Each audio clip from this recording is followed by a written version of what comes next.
আছে তাতে পা ফুলে গোদা হয়ে গেল। কেন? কারণ তাদের ভাগ ভগবান নিয়েছে, তাদের সঙ্গে ভগবান থাকেন, তাদের তো ভগবান ভালোবাসে।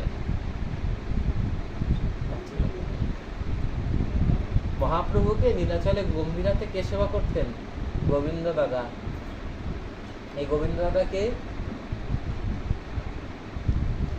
এই গোবিন্দ দাদা হচ্ছে মহাপ্রভুর গুরুদেব ঈশ্বর পরিবারের শিষ্য। খুব অনুধ্যান করবেন। গোবিন্দ দাদার কথাটা আমরা জানি হয়তো, যে মহাপ্রভুকে গম্ভীরাতে গোবিন্দ দাদা সেবা করতেন, কিন্তু গোবিন্দ দাদার বিষয়ে আমরা কিছু জানি না। গোবিন্দ দাদা হচ্ছে মহাপ্রভুর গুরুদেব ঈশ্বর পরিবারের শিষ্য, সেহেতু মহাপ্রভুর গুরু ভাই। তা যখন ঈশ্বর পরিবার যখন নিত্যধামে চলে যাচ্ছেন, তখন ঈশ্বর পরিবার গোবিন্দকে ডেকেছেন, গোবিন্দ। ঈশ্বর পরিবারের অঙ্গসেবক ছিল গোবিন্দ দাদা। ও গোবিন্দ, এখানে আয় বাবা। গোবিন্দ, আমি তো এবারে নিত্যধামে চলে যাব। গোবিন্দ দাদা কেঁদে উঠেছে, গুরুদেব আপনি চলে যাবেন, আমার কি হবে?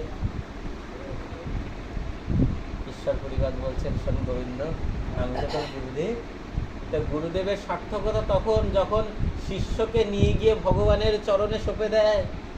তা শোন, সেই গোলক বিহারী আজকের নবদ্বীপ বিহারী হয়ে আজকে পুরুষোত্তম বিহারী শ্রীকৃষ্ণ চৈতন্য, আমি চলে যাওয়ার পরে তুই অবশ্যই শ্রীকৃষ্ণ চৈতন্যের চরণে যাস।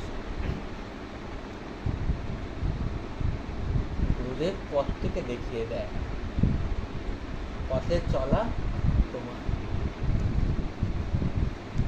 যখন ঈশ্বর পরিবার যখন চলে গেলেন, গোবিন্দ দাদা মহাপ্রভুর শ্রীচরণ প্রান্তে উপস্থিত।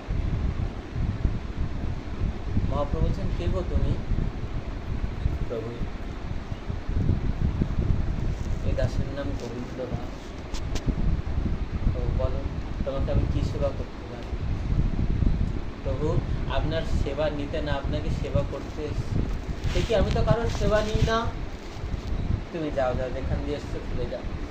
প্রভু, আপনার সঙ্গে আমার একটি সম্পর্ক রয়েছে। কি সম্পর্ক গো? তোমাকে তো আগে দেখিনি কোনোদিন। বলছে, আমি আপনার গুরুদেব ঈশ্বর পরিবারের শিষ্য। যেই মাত্র বলা, মহাপ্রভু নেমে এসেছেন গোবিন্দ দাদাকে প্রণাম করবেন বলে।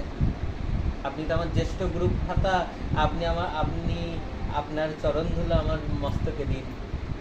যেই মাত্র প্রভু এসছেন, সেই মাত্র গোবিন্দ দাদা সরে গেছেন। প্রভু গো, ওরকম করো না, গুরুদেবের কাছ থেকে শুনেছি আপনি ভগবান।